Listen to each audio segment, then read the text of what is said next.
So she's live.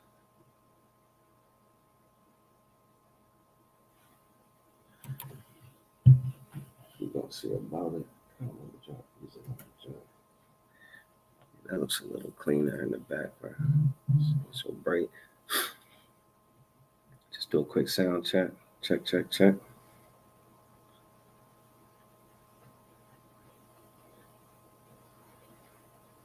Bang. Perfect. Perfect, perfect, perfect.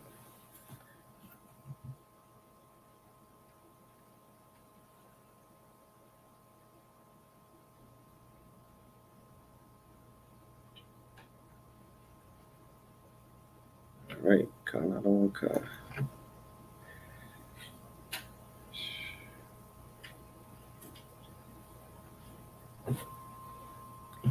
All right, we're gonna get it popping. We can go ahead and clap it up. Excellent. Muy bueno. The Shalom, Israel. We are the Israelite School of Universal and Practical Knowledge. Started out at 1 West 125th Street, Harlem, New York, under commanding General Hachaanakah. Since 1969, we've been bringing out the truth of the Bible, that the so-called blacks, the so-called Hispanics, the so-called Native Americans are the true Jews of the Bible, and that our oppressor is the devil that the Bible speaks of. We are not affiliated with any other Christian organizations, any Muslim mosques, Hindu temples, any religious institutions on the planet. If it is not in the ISUPK under command of General Hachaanakah, it is not the truth. You understand? And with that, we want to bring out a very special class tonight about the Feast of Dedication, or Hachaanakah, the dedication. When we talk about, since 1969, bringing out the truth of the Bible, that the blacks, Hispanics, and Native Americans are the true Jews of the Bible.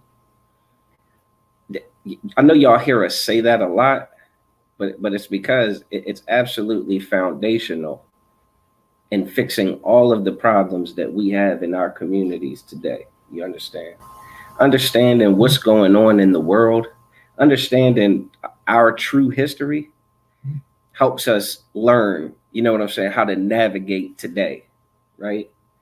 Now, we're going to get into these events, this history that occurred, and we're going to look at how it parallels our existence today and find out, like what it is, like what's going on and what pretty much what should be going on based on our history, okay?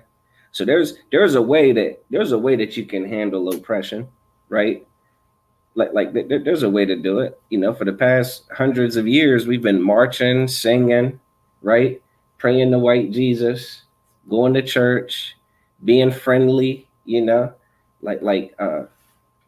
they call it, assimilating, kissing our oppressors behind, right? And, has that really solved all of our issues, or has that kind of made more problems for us? You understand? So when we look at the history in the Bible and we see, Israel get challenged with oppression, have certain demands by their oppressor, and you had some Israelites that conformed, right? And you had some Israelites that kind of refused to conform. And we'll see how the story plays out, okay? It's a long story, so we're going to be, I don't want to say sliding through it swiftly, but we are going to try to cover all of it in this brief class period, okay? If you guys have any questions about it, feel free to, raise your hand, stop, ask a question, get clarification, and whatnot, and we'll certainly accommodate that. This ain't the Christian church where you just watch your pastor go up there and tell a bunch of lies for an hour, and you have to shut up or get smacked in the head by an usher, okay? This is not that type of party, all right? This is a class. We are here to teach our people about their true culture, their heritage, so that we can fix our nation, man. So that we can finally get back together, get right, and get up out of this captivity by pleasing the Lord, all right? So we're going to be reading out of the first book I'm actually going to read out of, and that's just to give you a quick little history, right? Because there's some confusion because our oppressor is the devil, right? You have these people over in Israel right now that are, going to be starting, trying to do some kind of tradition that sounds something like ours. You know what I mean? But it's certainly not ours, right? So just when you think of, anybody know what this candle is called? What this fixture is called? Anybody know? Aliyah? It's called a menorah. In Hebrew, it's manorah. All right. It actually has very distinct characteristics, right? And we find those characteristics in the book of Genesis, chapter 25, I believe, verse 32. If someone could read that for me.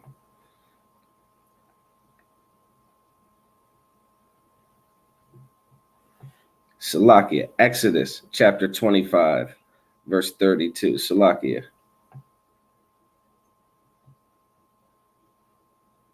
Actually, start at verse 31 real quick. Aliyah, you got that? Now, again, what are some characteristics you notice about this menorah or menorah? How many candles do you see? Amawan. See 7 candles. These people that are over in Israel right now, pretending to be the true Israelites, they have, something else that has 9 candles. You understand? 9 candles, and we'll get into why that's all upside down and backwards. But just listen to this description of how this candle is supposed to look. You can start at verse 31.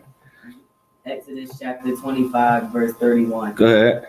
And thou shalt make a candlestick of pure gold. So you should make a candlestick of pure gold. The Most High has given us instructions on how to,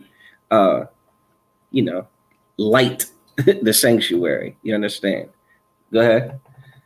Of beaten work shall the candlestick be made. Right, so you got to make it. It ain't something that just exists. It ain't like getting a stick out the wood and just putting a candle in it. You got to actually make this. It takes some effort to do it a certain way. Go ahead. Its shaft. Right. And its branches. Its bowl. Yeah, so you got a shaft, right? This thing in the middle. You got the branches, which are the things that go off on the side, and the bowls, the things that the candles sit down in. That's pretty straightforward, right? No sweat. Go ahead. The knops, those are those little bubbles that are kind of like decorated along the line. You see, you hear it when I rub this pen against it. It's like ribbed. It's like knops. Go ahead. And his flowers. Go ahead. Shall be of the same. Go ahead. Verse 32. Read. And 6 branches. How many? 6 branches. How many? 6 branches. 6 branches. Go ahead. Shall come out of the sides of it. Out of the what? The sides of it. Out of the sides of it. Go ahead. 3 branches of the candlestick. Out of the one side. 3 out of the one side. So you see how you got the middle, and then you got 3 on the left. Go ahead. And 3 branches of the candlestick out of the other side. And 3 more on the other side. Now, if you got 1 in the middle, 3 on the left, 3 on the right, how many should you have all together? 7. All right, go ahead, keep reading. No, actually, that's fine. So that's why this is the menorah that you'll see us utilize in the ISUPK under command of General Hachaanakah. You understand? This is what the Lord describes as the the rituals, the righteous acts. You understand? To think that His way, right? So often in the Christian church, we get taught to follow our own heart and to listen to God and ourselves and do things. Everybody just listens to God on their own and does things their own way. Well, what the hell do we need scriptures for? If everybody could just listen to God, talk to them, and do things the way God told them, that ain't how it works, is it? We got to listen. The Bible says what was written aforetime was written for our learning. The Most High gave us instructions on how to make this, how this should look, how this should be, how this should appear. So when you see them running around with a 9-stick menorah or whatever, I don't even want to call it a menorah because that's not a menorah. You understand? Like that, you got to understand there is a difference. There's a right way and a wrong way. And the Most High has always been very serious about His way is the right way. No shortcuts, no turns, don't veer to the right, don't veer to the left. He's very precise and specific in His expectations. You understand? So I just wanted to, a little quick history. So if anybody asks you, when you see, those other candles, those other Christmas candles, right? You know that what the real thing is. Everybody understand? Any questions on that? No sweat. We're going to go ahead and get into the First Maccabees. let's start at chapter 1. Let's start at verse 11. And I'm going to give you guys some context on this just to kind of speed it along, right? So there was a time in Israel where basically, actually, this is actually going to give you the context. Start at verse 10. Start at verse 10 if you could, Baba Kasha. First Maccabees chapter 1, verse 10. Sir. The water. First Maccabees chapter 1, verse 10. Go ahead. And there came out of them a wicked root, Antiochus. That's how you say it. Antiochus. No sweat. Antiochus. Surnamed Epiphanes. Epiphanes. So there's a cat named Epiphanes. This is a leader of, the Greeks. You understand? Like, this is a Greek king, a Greek ruler, right? That was going to get into it. Go ahead. Son of Antiochus. Son of Antiochus, the king. Right. So, go ahead. And hostage at Rome. Right. And he reigned in the 137th year of the kingdom of the Greeks. Right. So this is his father's Antiochus, and Epiphanes is his son. You understand? I don't know if you understand these kingdoms and how it happens. When the king dies, who takes over? Son. Yeah, his son. You understand? Next time, raise your hand. All right. Go ahead. Verse 11. Verse 11. In those days, were out of Israel wicked men. Right. So you got this king, right? This king of the Greeks, and then you got what we've always had in Israel, leaders, right? But unfortunately, at this time, there were some wicked leaders, man. You understand? Like the Christian church won't acknowledge that there are wicked leaders, man. The Christian church thinks that everybody is perfect in God's sight and everything's just perfect. So when you have that mindset, it is impossible to identify oppression. It is impossible to identify injustice. You understand? Even when it's, seeping out of the pores of your pulpits in the Catholic Church with the molestation. There was a story the other day, sister shared with me, dude in Laurel, some pastors been charged with child pornography, soliciting nude photos of one of his minors in his church over the course of a year. Peep this, he's buying the damn photos with money from the church. So they done charge him with some type of fraud or extortion with, or misappropriation of funds, something crazy, some type of monetary, issue with it. You get what I'm saying?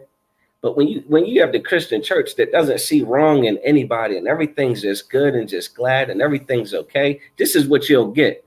You'll end up with wicked leaders that are just willing to do anything if nothing's wrong and if the law is done away with. But the law is the only thing that matters, man, to the Most High. You got that? Keep reading. You can start that over. Verse 11. In those days went there out of Israel wicked men. Wicked men. What'd they do? Who persuaded many. They persuaded who? They persuaded many. Just a few? Many. Man, they persuaded many. It's easy to persuade. Like, we are sheep. And we have this thing where we look at our leadership like we trust them. You know what I mean? Like, we follow the shepherd. We follow who's in charge, which is why it's so important for us to identify who it is that should be in charge according to the Most High, man. And in Israel today, that's Commanding General Hachaanakah, man. Right. You understand that? Get up under get up in the ISUPK under Commanding General Hachaanakah. This is not a wicked leader that is going to lead the flock astray. You understand? This is a righteous leader who taught everybody under him that we need to serve Christ and serve the Most High. You understand? Keep reading. He persuaded many, saying, "Let us go and make a covenant with the heathen." They want to do what? Let us go make a covenant with the heathen. They want to go make agreements with the heathen. Let's make a truce. Let's make a deal. Let's shake hands. Let's be friends. Let's make a treaty. Let's all just get along, right? This is what the Bible describes this as a wicked man. Go ahead. With the heathen that are around about us. That are round about us, man. That are round about the wicked nations that are round about us. They right next door. They down the street. They in the next town over. They're in the same office building. They're in the same school. You understand? I'm talking about public school. I ain't talking about the ISUPK. You understand? There are heathens round about us. We're not supposed to make covenants and deals and agreements with them. Not these types of deals, because these ain't talking about like doing business. This is talking about compromising who you are and what you stand on, what you believe in, what you know what I mean? Like what you're about. These covenants were to compromise that, and it's going to get into it. Go ahead, keep reading.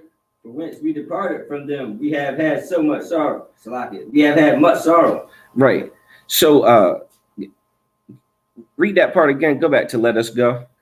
Sir. Let us go and make a covenant with the heathen that are around and about us. Right. So again, this is a situation where the Israelites are being oppressed by these Greeks under this wicked rulership, right?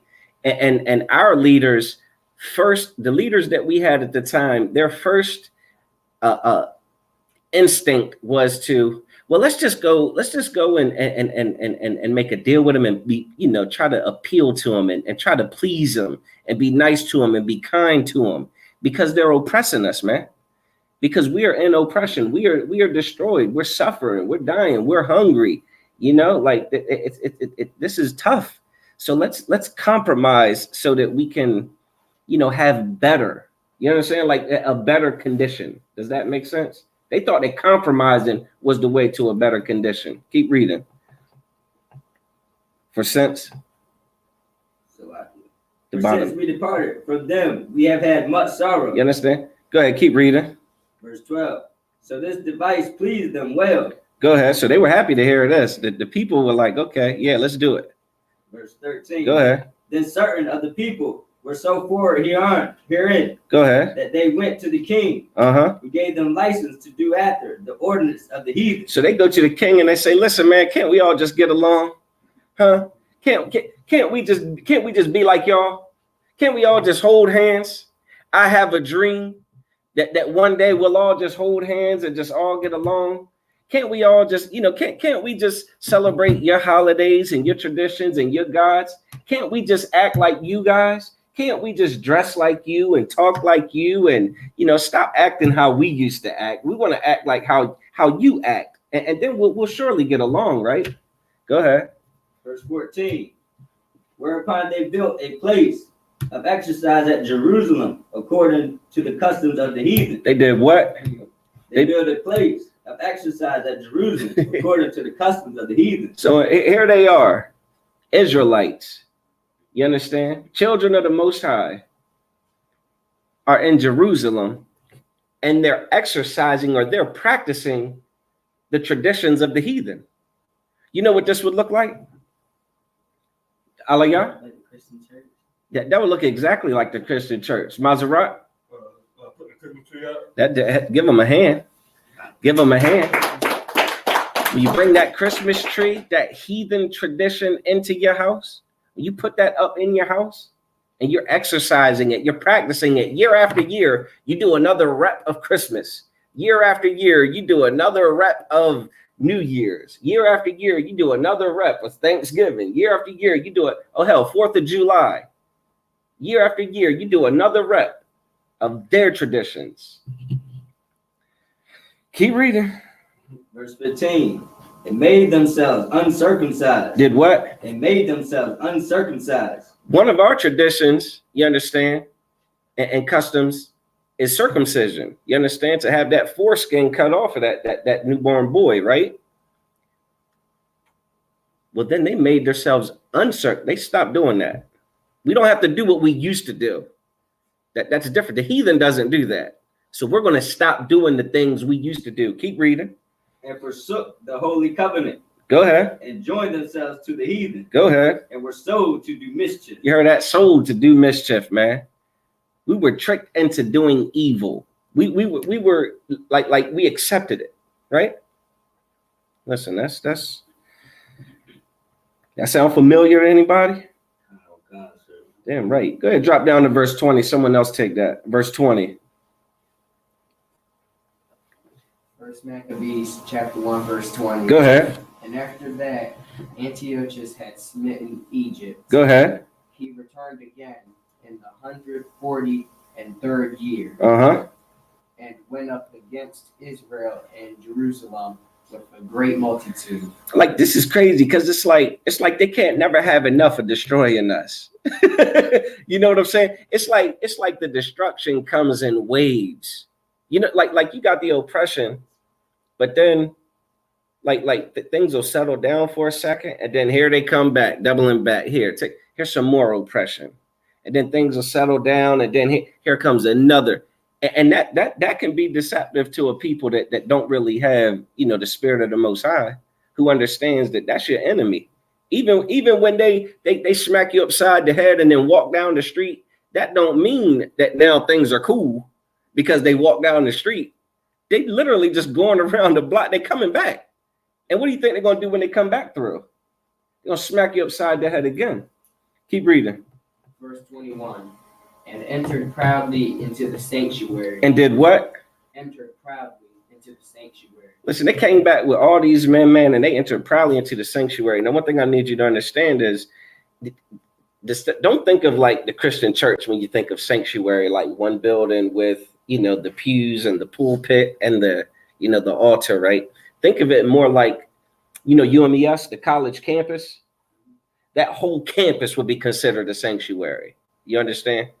And then there would be a place within it that would be, you know, kind of like the Holy of Holies. You understand? Like a more, like a more central location.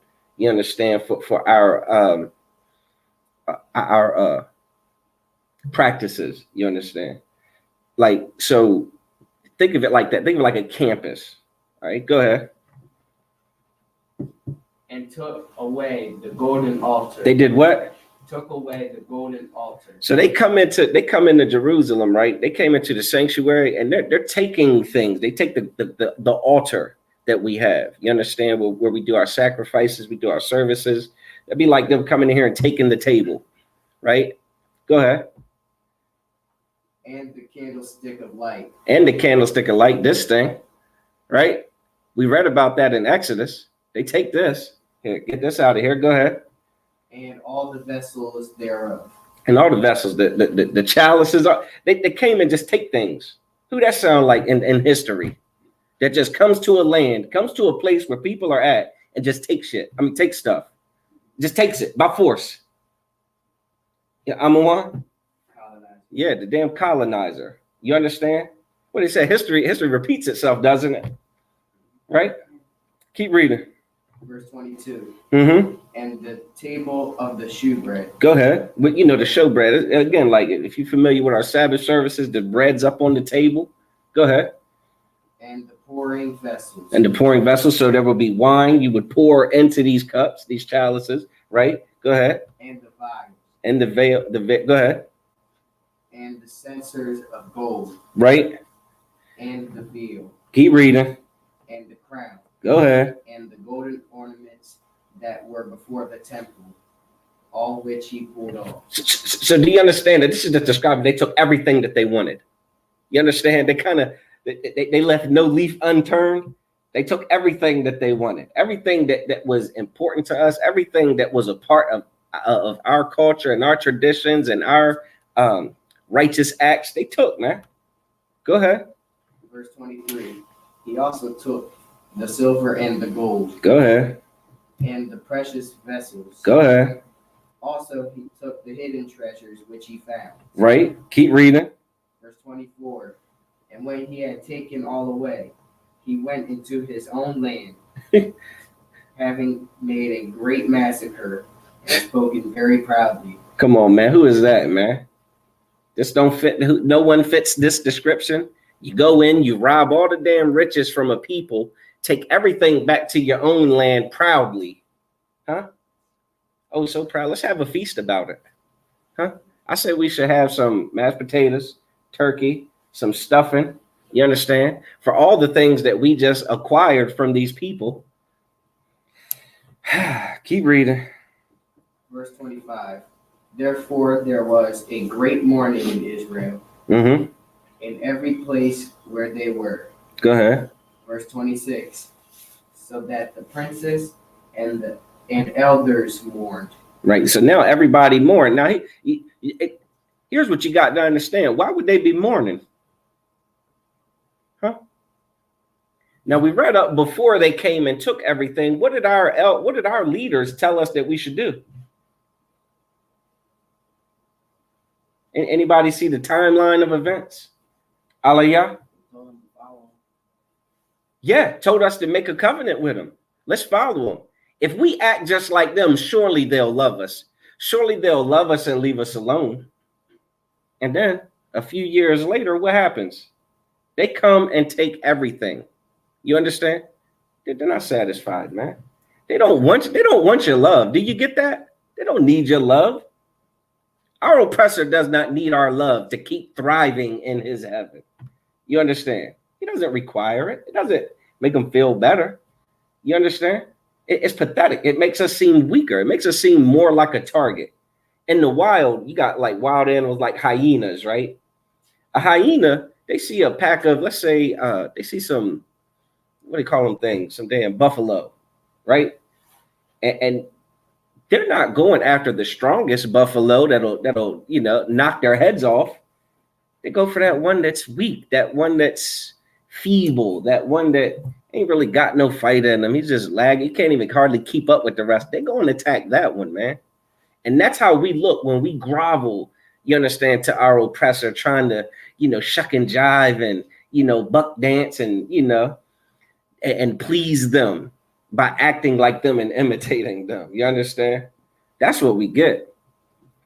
All right. Want to get into it. We're going to jump to chapter 4.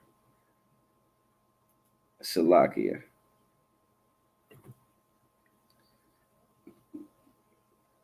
I do want to get into chapter 4. Actually, let's go to chapter 3 first. Verse 20. Chapter 3, verse 41. Salakia.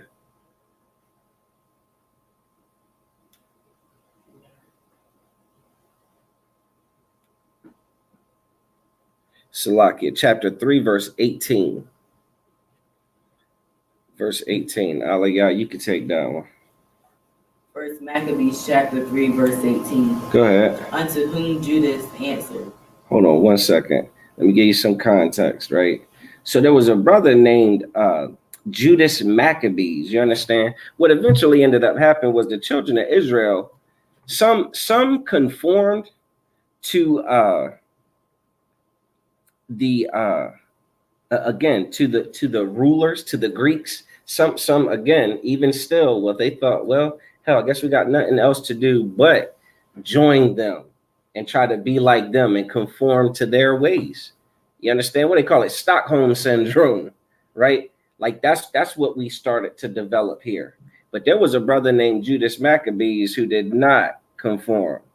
You understand? He looked at his people and saw what was going on and saw the destruction. He understood the instructions of his father and his forefathers and the God that we serve. He remembers Moses, the stories of Moses in Egypt and how the Lord will come to take care of his children, man. But we can't go compromising, you understand, for him to do that. The Most High doesn't come to collect a compromised flock. You understand?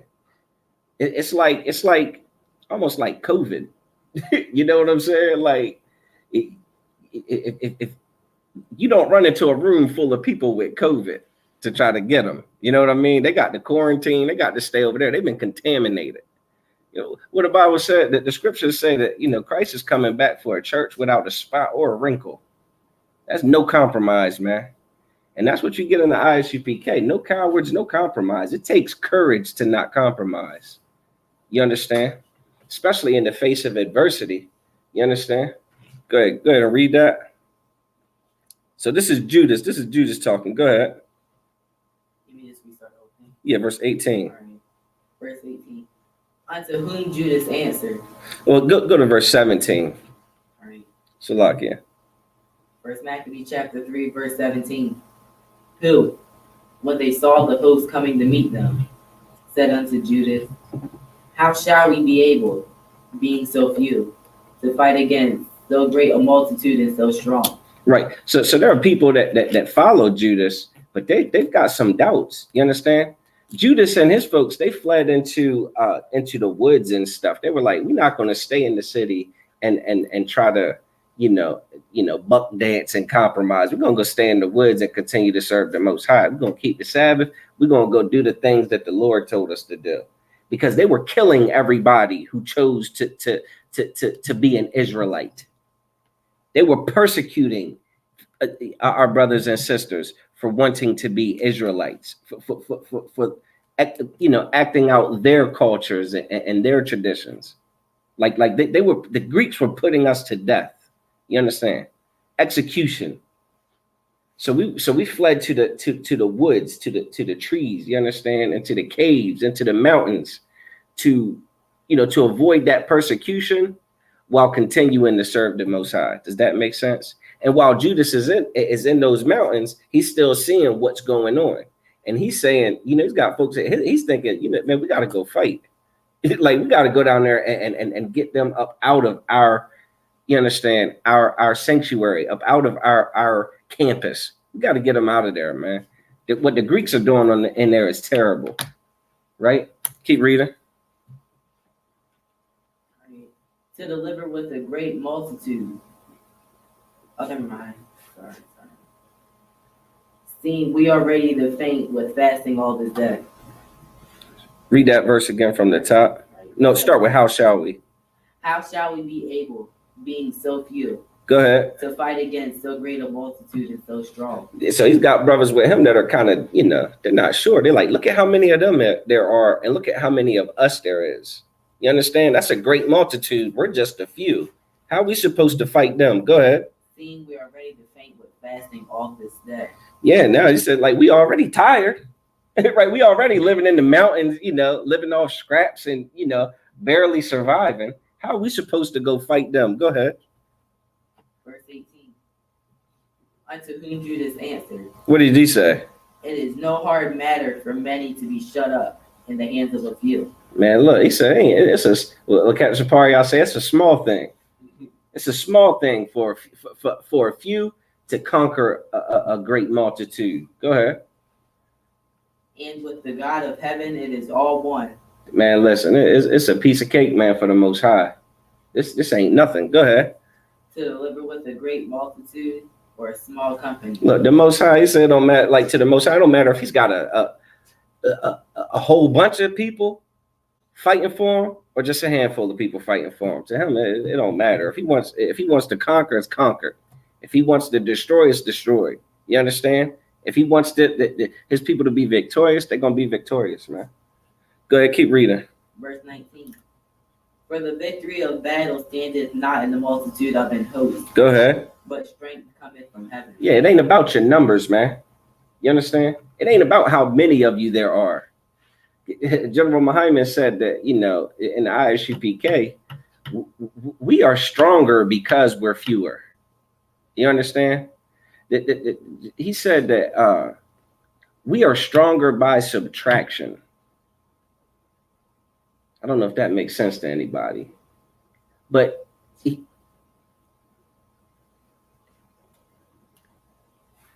real men of the Lord, real men of the Lord can take on way more, men that aren't of the Lord. You understand? One man of the Lord is worth just putting 10,000 men in the world. Do you understand? Does everybody understand that? And this is what we get ready to read about. Go ahead. Verse 20. They come against us in much pride and iniquity to destroy us. Don't they? They come against us with pride and all their wickedness and all their sin to destroy us. Go ahead. And our wives and children. Yeah. And to spoil us. That's it, man. They want us destroyed, man. Go ahead. Verse 21. But we fight for our lives and our laws. For what? For our lives and our laws. For our what? For our lives and our laws. Listen, they were fighting for their lives and their law. Their lives was keeping the law. Like this culture, this identity, you understand? This heritage is worth fighting for. Don't you understand that? That is so paramount to understand in today's, wicked society. You understand? This land that we live in, this society that we live in, some people think that we're extremists, right? They think we're so over the top because we're so serious about this, because you know how uncompromising we are. When that's the way you're supposed to be. Like that's how it's done. Like if you're not doing it like that, I don't know what you're doing. I don't know what that is. They put their lives on the line to keep the law of the Most High. And what did we compromise it for when we were in the world? A cigarette? A damn orgasm? We give it all away for what? A couple dollars? What, for some porn addiction? What, some homosexual lust? Come on, man. Keep reading. Verse 22. Wherefore the Lord himself will overthrow them before our face. Mm-hmm. And as for you, be ye not afraid of them. Yeah, he told him, man, don't be afraid of all them people, all them numbers, man. The Lord our God is way more powerful than all that. You understand? Right. This is what we got to be about, and we got to be willing to go rock this, man. And that is what Commander General Hachaanakah trains us to do in the ISUPK, man. Man, woman, and child. To be ready to war against all of the adversities. You know what I'm saying? All of the traps and snares that the oppressor has laid for us, that the enemy has for us. Like, we have to be willing to go to war to fight against all of that. Every Christmas tree, every damn jingle bell, every stupid Christmas carol. You understand? Every damn Merry Christmas, we have to be willing to war against that. We can't compromise over that stuff, man. You understand? Keep reading. Let's see where we're going with that. Verse 23.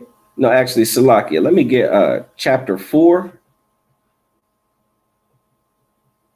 Nope. Drop down to verse 41. Salakia. Someone else take that. First Maccabees chapter 3, verse 41. Go ahead. And the merchants of the country. Salakia. First Maccabees chapter 3, verse 41. Go ahead. That's the one. First Maccabees chapter 3, verse 41. And the merchants of the country, hearing the fame of them, took silver and gold very much with servants, and came into the camp to buy the children of Israel for slaves. And again, this is the Greeks. They came, they destroyed Israel, and they got other nations around them to come, help themselves to the spoils. You understand? And ain't that how it is? I was watching a movie today. They were showing it wasn't a movie, it was a video on YouTube. They said it was like the worst hood in Alaska, right? They were saying, what? They got a hood in Alaska? I said, what the hell's going on here? Is it a hood in Alaska? And the brother was interviewing, some brothers. They seemed like they were straight out of Chicago. You understand? Like they were brothers. You understand? And what blew my mind, they were like, yeah, this is the this is the little one-stop store where we go to. And they go in the store, they got like, freezer with frozen food. They got like your sodas, your chips. They got shirts on the side, like Judite type shirt, like, baseball type shirts, not baseball, like sports shirts, fitted hats. They had the hookah products. You understand? They had the weave, the hair stuff. Like they had, and who was behind the counter? Anybody want to take a strong guess at the nation that was behind the counter with this little stop? Khan. You understand? And it's like, it don't matter where you are. Some other nation is going to have, that store in the hood that sells us everything and that profits off of us. You understand? Salakia, go ahead. A power also of Syria and of the land of the Philistines joined themselves unto. Yeah, man. All the nations joined against the children of Israel, man. Everybody's so much here to take from us. You understand? Here, come help yourself. Go ahead. Verse 42. Now when Judas and his brothers saw the miseries were multiplied, and that the forces did encamp themselves in their borders. Look, so Judas and his brothers are looking down and they saying like, yo, look at what they doing to our people, man. This reminds me of Commanding General Hachaanakah, man. You understand? Like, he opened my eyes to what was happening to our people. You understand? Hearing him describe it in such a fashion where you can hear the pain, like the empathy. You know what I'm saying? Of what blacks, Hispanics, and Native Americans go through. Like you could hear him say, God damn, look at how they do us, man. Look at what they doing to us on the border, man. Huh? Even today, look at what, like, surprise, it's in the news, another border crisis. You understand? Another crisis at the border. Our brothers and sisters fleeing from their terrible land, trying to get some refuge over here. But wait a minute, I thought they just let a rack of people over here who were in a land that was going through some things.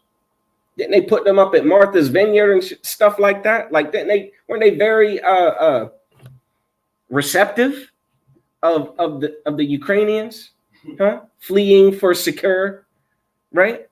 For security. Come. Expeditiously.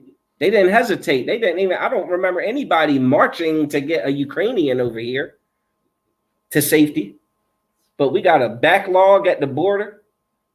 Shalakia, I digress. But I'm just saying, Commanding General Hachaanakah is the brother that's up in the mountains that's looking down, seeing what the hell is happening to his people. Right. You understand? Go ahead. For they knew how the king had given commandment to destroy the people. Utterly abolish them. Yeah, man. He understood that this land is all about like this nation, this oppressor is all about the destruction of our people, despite how he may paint it, despite how he may try to, make it look and make it seem. He's not so easily fooled. You understand? Go ahead. Verse 43. Kill these. They said one to another, let us restore the decayed fortune of our people. And let us fight for our people in the sanctuary. So, listen, let us fight, man. He said, yo, let's go fight. Let's do this. Did that sound like your Christian church? Huh? What the hell is your Christian church going to do? Sing a damn song? Huh? Hit the tambourine harder? They're going to dance. Right? And then what they say, shout about it. Shout till your troubles are over. You're gonna dance. You're gonna hopscotch and fix something in the black community. Or you're gonna wish. Now you're gonna use one of your wishes, huh? You're gonna use the wishing well of that offering plate. Just gonna throw some money in there, and now abracadabra, all the problems are gone. I know what they're gonna do. They're gonna do that thing where they, touch you on your forehead, and now all your problems are over. You get in that house, you get in that car. You're off drugs. You're no longer a homosexual. You're no longer a drug addict. That's not reality. I pray you understand that, right? Again, being in such a destructive state, it's easy to it's easy to find yourself, how do I say it? You're more susceptible to believe in things like magic. And to want to believe that that type of magic exists, when that's not how it's done. You understand? That's a fairy tale. That's a fable. That's superstition. That's not the way it works. In this story, you had a brother up in the mountain, saw what was happening to his people, and he said, I'm going to fight. Go ahead. Verse 44. Then was the congregation gathered together, that they might be ready for battle, and that they might pray and ask mercy and compassion. Go ahead. Verse 45. Now Jerusalem lay void as a wilderness. So go ahead. There was none of her children that went in or out. So here we go. So now you got a situation where now we are so destroyed, you can't even find Israelites down there. You can't even find Israelites in our land. You look down there, none of us are there. The things that our temple, the things that used to go on there on a regular, it's empty. You understand? Keep reading. The sanctuary also was trodden The sanctuary also was trodden down, and aliens kept the stronghold. So now the place where we used to have our, services at, you understand, our ceremonies, no ceremonies going on. You just got some aliens living in there. You just got some aliens, camped out in there. Aliens, I like that term, aliens. Some aliens, some people who aren't from there, don't belong there. Some aliens occupying what was ours. And the things that we had going on, again, like this just kind of like laid to waste. It just kind of like crumbled. It just can't even use it. It's not being used. Go ahead. The heathen had their habitation in the place. The heathen had their habitation in that place. Yeah, the heathens up in there. The alien, the heathen, the alien. I'm gonna start using that at camp. The alien, the heathen. Go ahead. And joy was taken from Jacob, and the pipe with the harp ceased. Yeah, man. So, everything that Israel used to do there, man. Man, you'd have to experience one of these feast days in the ISUPK to understand how it's supposed to be, like all the time. That's why the Passover is such a glorious event, man, when everybody comes together. That's why all these cookouts on the West Coast, East Coast, Midwest, all these cookouts where Israel gets together and has a good time. Like, man, all these feast days, these high holy days, it's so important because those are good times, man. You go on Facebook, you see the pictures, man. You see the videos, the clips. You understand? It is a glorious thing that we have when we're in the right spirit. When we come together and serve the Lord, like it's a beautiful thing, man. But now he's looking down. It ain't nothing. It's what the hell? There's nothing to what's going on down there now. Go ahead. Verse 46. Wherefore the Israelites assembled themselves together and came to Maspah over against Jerusalem. For in Maspah was the place where they prayed aforetime in Israel. Go ahead. Verse 47. Then they fasted that day and put on sackcloth and cast ashes upon their heads and rent their clothes. Right. So they went and prayed and fasted and mourned, man. Because I mean, it's a terrible sight to look down there and see a place that you don't even recognize, a place that used to be home, that used to thrive. You understand? And now it's unrecognizable to you now because of all the aliens and the heathens that are there. Almost reminds me of like gentrification. Huh? Well, you know what I'm saying? Or Black Wall Street, huh? In Tulsa, Oklahoma, they drop bombs on that thing. You know, Harlem, what they call it now? Soho? What is it? Soho now? Harlem ain't like it used to be no more. You understand? It's oppressors walking dogs and jogging. You know what I'm saying? It's not how it used to be, man. Keep reading. Verse 48. And laid open the book of the law, wherein the heathen has sought to paint the likeness of their images. Man, read that again, verse 48. Verse 48. Y'all, someone better jot this one down. And laid open the book of the law. So they're mourning, you know, and they open up the book of their law, right? They. All right, here we go. Let's see what the Lord has to say about this. Go ahead. Wherein the heathen has sought to paint the likeness of their images. They look in their book, and the heathen has his picture in it. You go and open up your Bible, and there's a picture of a white Jesus in the damn cover on the front page. You know what I'm saying? Like you open it up, that cover page, it's white Jesus sitting there looking at you. Listen. We're gonna skip down for time's sake. Skip down to verse. Never mind. Keep reading. Go ahead. Keep reading. Verse 49. Go ahead. They brought also the priests' garments, and the first fruits, and the tithes. So that right there. So they pretty much like we get ready to get it back to how it used to be. You understand? We get ready to break these garments back out, huh? Right? We get ready to get these, you know what I'm saying, the first fruits. We get ready to get back to how we used to do things, right? Go ahead. And the Nazarites, they stirred up. Oh, yeah, they stirred up the Nazarites, you understand? Go ahead. Who had accomplished their days. Oh, yeah, they were chilling and they were retired. They were like, you know, they weren't really doing nothing about it. But now, let's get up. Let's get back to it. Keep reading. Verse 50. Yep. Then cried they with a loud voice toward heaven, saying, What'd they say? What shall we do with these? Go ahead. And whither shall we carry them away? Go ahead. Verse 51. For thy sanctuary is trodden down and profaned. Yeah, the sanctuary is trodden down and profaned, man. You understand? They done took our sanctuary. They done tore it up. And not only did they tear it up, they profaned it, man. Keep reading. And thy priests are in heaviness and brought low. Yeah, man, they're not even feeling it no more, man. They just destroyed. You know, their countenance has fallen. Ain't it? You know what I mean? Like, our people are destroyed. Keep reading. Verse 52. And lo, The heathen are assembled together against us to destroy us. Yeah, they talked to the Most High. They said, man, look, all of this, everything's looking bad for us, man. And the heathen, they're all assembled against us, right? We are a nation not desired, man. Keep reading. What things they what things they imagine against us, thou knowest. Verse 53.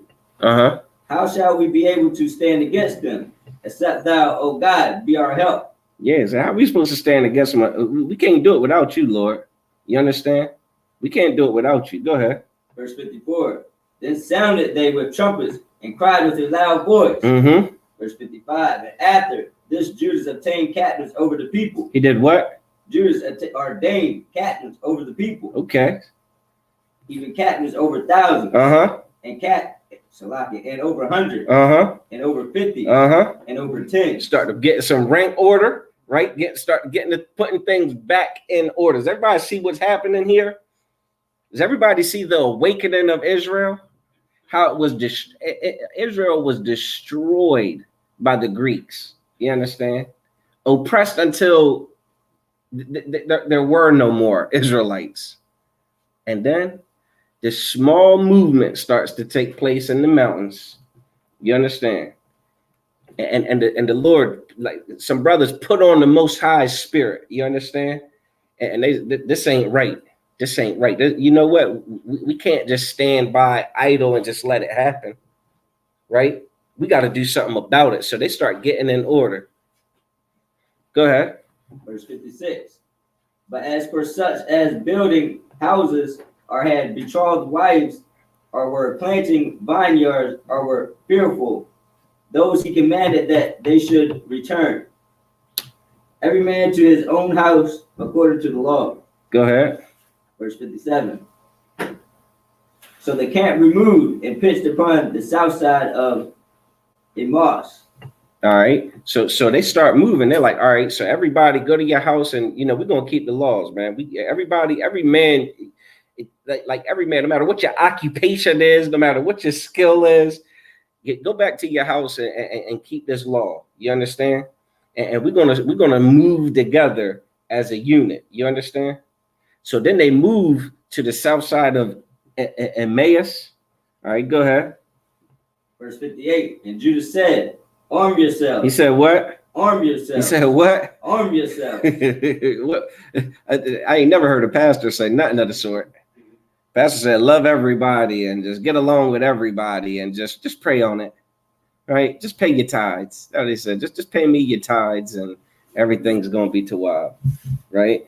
Now, Judas said, arm yourselves. Go ahead. And be valiant men. Be valiant men, man. Be brave. Be courageous. Be bold. Be honorable, man. Be proud, man. Get your spirit back on. That's what Officer Matazaba always says. Put your spirit back on, Israel. Put your spirit back on, man. We've been taught to be so effeminate in this land when we're supposed to be valiant, man. You understand? We're supposed to be masculine, right?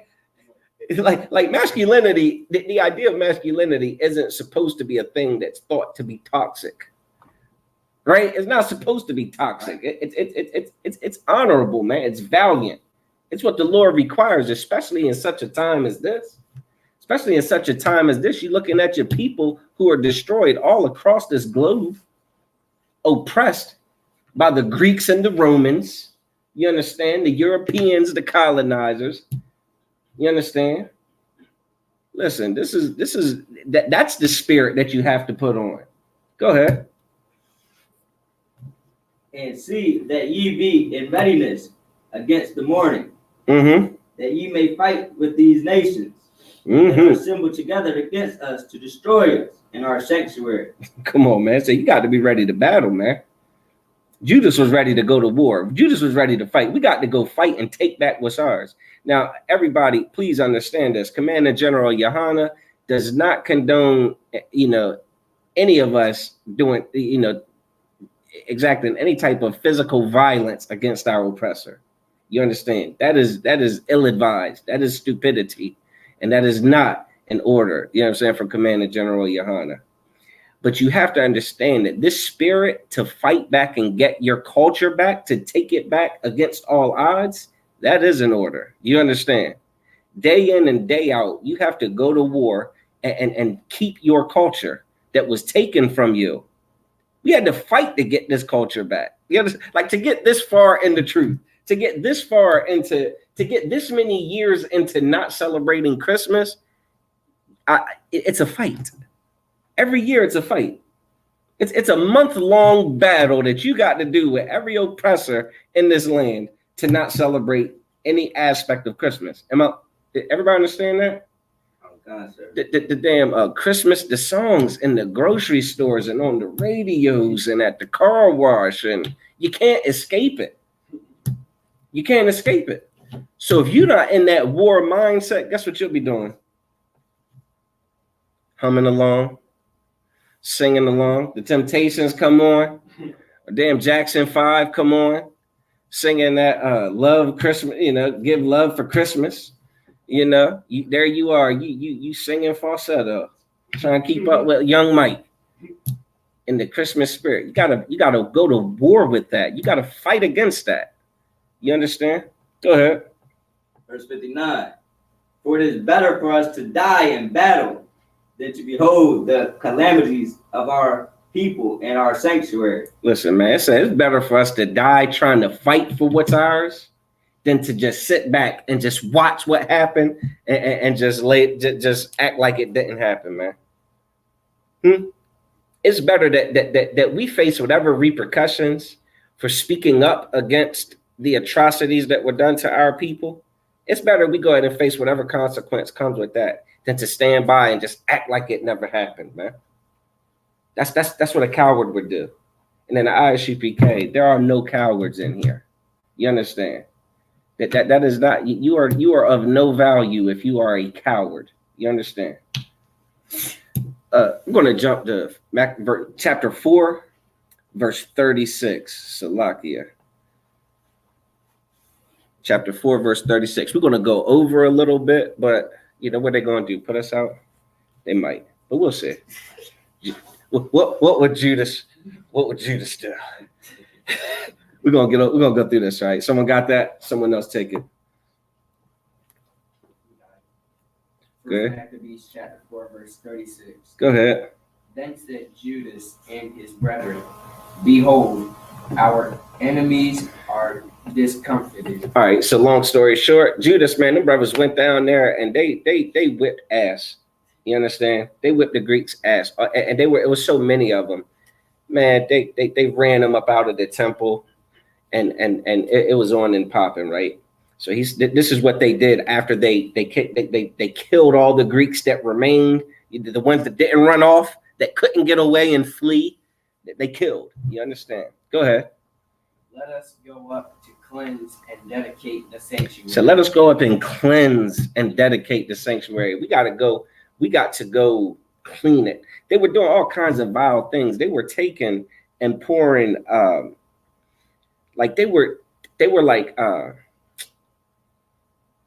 they had like pigs, you know what I'm saying? Swine. They were cutting up swine on the altar and stuff like that. You understand? Putting Christmas trees and, all that type of garbage. You understand? Anything they could do to go against the Most High in our sanctuary, they did it. So Judas knew we gotta cleanse this place. We gotta fix this. You understand? Keep reading. Verse 37. Mm-hmm. Upon this, all the host assembled themselves together Uh-huh. and went up into Mount Zion. Go ahead. Verse 38. And when they saw the sanctuary desolate, and the altar profaned, Uh-huh. and the gates burned up, Uh-huh. and shrubs growing in the courts as in a forest, Mm-hmm. or in one of the mountains, Mm-hmm. yeah, and the priest's chambers pulled down.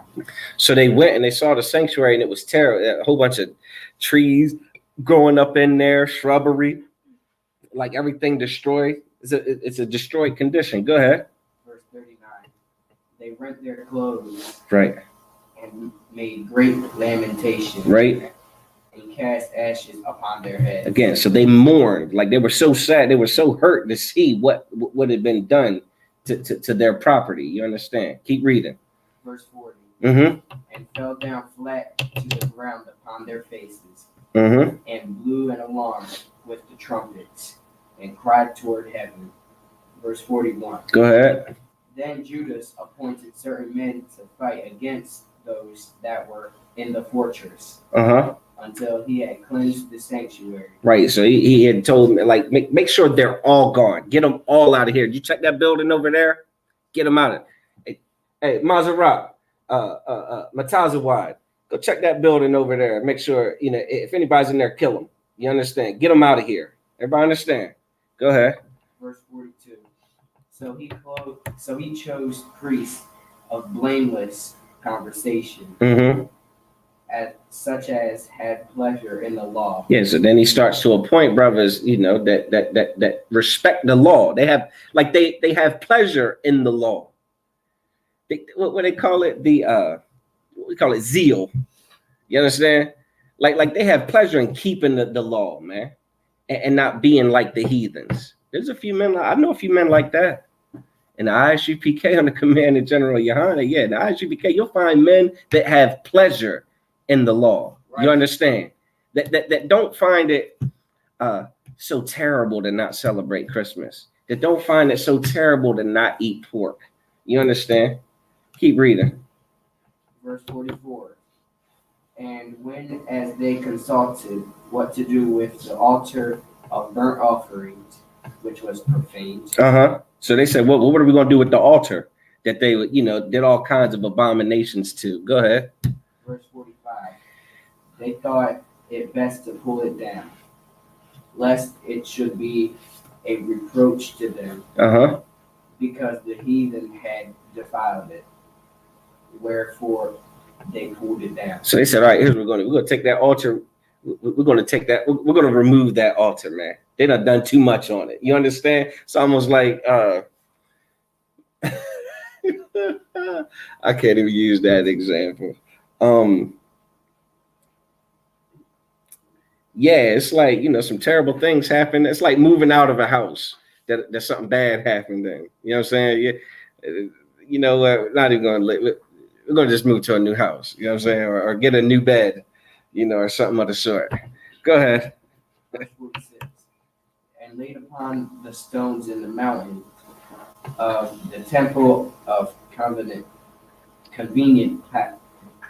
place, until there should come a prophet to show what should be done with them. So they took the old altar and they went and just put it aside. Like they went and put it somewhere. They were like, we don't really know what to do with this. We just know we don't like someone else will come along and tell us what we need to do with this. But for the time being, we're gonna do something different. Go ahead. Well, not different. Go ahead.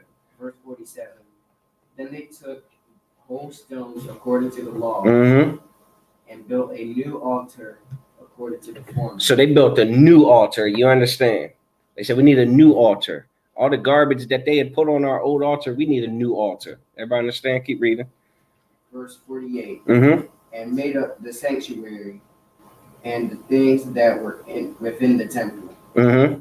and hallowed the courts. Go ahead. So now they're starting to, make up the saints, starting to put up new ornaments, new decorations, new things. Go ahead. Verse 49. They made also new holy vessels, Mm-hmm. and into the temple they brought the candlestick. Oh yeah, they brought the what? The candlestick. The what? The candlestick. Okay, go ahead.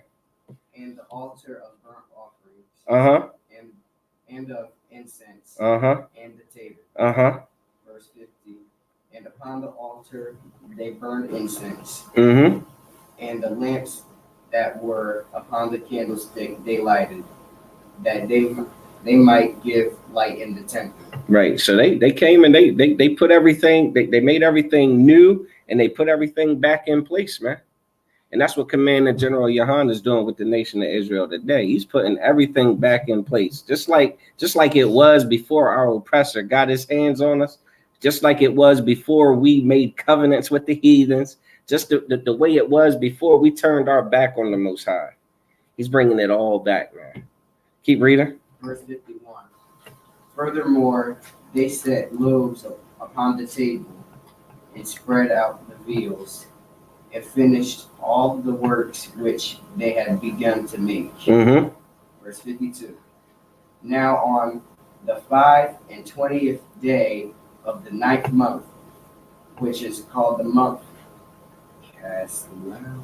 Caslu. in the 148th year, they rose up betimes in the morning. Go ahead. Verse 53. And offered sacrifice according to the law upon the new altar of burnt offerings. So they got back to their old traditions. They got back to the things that they used to do. Yeah, every morning, same rituals, same routines. We're doing this, we're doing that. Boom, boom. The way we used to do it. Go ahead. Which they had made. Verse 54. Look, at what time and what day the heathen had profaned it, even in that was it dedicated with songs and cithars and harps and cymbals. Right. So again, they were saying, man, like this is the same time of year that the heathens came and did that garbage that they did, man. This was the time of year that they came and they first put up their Christmas trees and they started they did the damn swine on the altar. They came and did all of that foolishness here, man. It was this time of year. Go ahead. Verse 55. Then all the people fell upon their faces, worshiping and praising the God of heaven, who had given them good success. Right. So they realized everything was back in order. The Lord was pleased. You know what I mean? And they were thankful to have back what they had lost, man, which was their identity, their culture, their traditions, their practices. They got it all back, man. And that was something to be happy about. You understand? That was something to be proud of. And that's something that we're proud of in the ISUPK. I know people on the outside don't understand, how we can be in this so-called cult. But it's having something back that is something you were supposed to have always had, but you didn't have it. You had everything but this in the past, but now you've got this, and it's an excellent thing. This is the last scripture. Go ahead. Verse 56. And so they kept the dedication of the altar 8 days and offered burnt offerings with gladness and sacrificed the sacrifice of deliverance and praise. Yeah, so what they did was for 8 days, they celebrated the rededication of the temple. You understand? That was it. That's what the dedication is all about. When we lost our sanctuary to the Greeks, and then we fought to get it back, and while they had it, they destroyed it and profaned it. So we had to redecorate everything, rebuild everything, and rededicate everything back to the Most High. You understand? To get back to where we need to be. And that's why it's tradition for us to, each year during this feast, this 8-day feast, we light the candle every day, all 7 of the, like the candles. But then it's also tradition for us to do something new, add something new to enhance what we've had, before.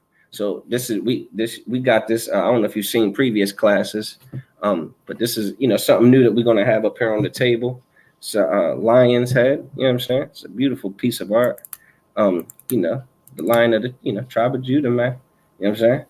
That's just something new, something different, something to add to it. All right. And every year we'll add something as well. Okay. Any questions about Hachaanakah or the Feast of Dedication? All right, no sweat. So with that, I'm gonna pass the class off to Priest and Officer Mazarak Ya'Allah.